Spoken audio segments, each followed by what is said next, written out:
Hey guys, so I wanted to provide a video tutorial on how to complete a GIST summary. I know you already completed and submitted them, but I wanted to give you the option of unsubmitting and doing the summary again, mainly because there wasn't clear instruction on it. And as I was going through the summaries, I started noticing some common errors. Some students were providing too much detail and creating a summary that is multiple paragraphs, which is not a summary. A summary should be in one paragraph. And some students were not saying enough, or some students didn't complete this box. So I've already documented on Aries if you submitted the summary, so that way you know if it was missing or not, but I have not graded them. So for some of you, if you didn't do a very good job on this summary, it's going to impact your grade negatively. So I wanted to give you the option of unsubmitting and redoing it. And here's a tutorial on how to do it. So if you just follow these directions, you should have already read and annotated the article. Here's my article. You'll see that I have annotations all the way through. I didn't just annotate the first couple of pages or annotate every other page.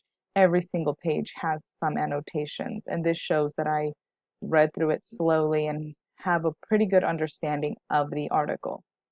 So that's the first step. You have to read and annotate the article. So now on the gist summary. Step one is skim and choose the most important words. Skim the text. What would you say is the most important word? And then you write them here. So you choose 10. In order to type into this box, you can either do this part, which is you click on the box, you click the edit, or you can simply just double click and it will open up right here. And now you can start putting in those words. So for example, the word freshman was very important. The word graduation was very important. Failing was important. So you pick your 10 words. The reason you pick these 10 words is because these words will help you as you move into step 3. Step 1 and 2 is just picking your words.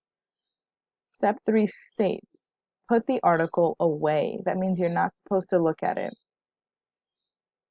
Then write a summary of the article using only the words in the box and your memory. So you have an understanding of it and you have it in your memory because you read it and annotated it. You have these 10 words to help you remember the big points. And that's how you create your summary. So one of the things you also need down here, there's a step 4, and you have to make sure that you include the author in the title, that you contain a rhetorically accurate verb, and here's a number of examples, and then that it identifies the main claim. We did this part together, so you should know what the main claim is. And for the title and the author, that is up here in the box. So what you would do is, an example of how you could start it is in the article, and you put in the title, by, and I believe his name is Neil Morton. He asserts that, and this is where you would type in the main idea or the key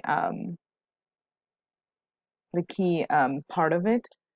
But the point was that you have identified that main claim, you understood the article, and you use your memory and the 10 words to help you complete it, not to constantly be looking back at the article and using too much information or adding too many details.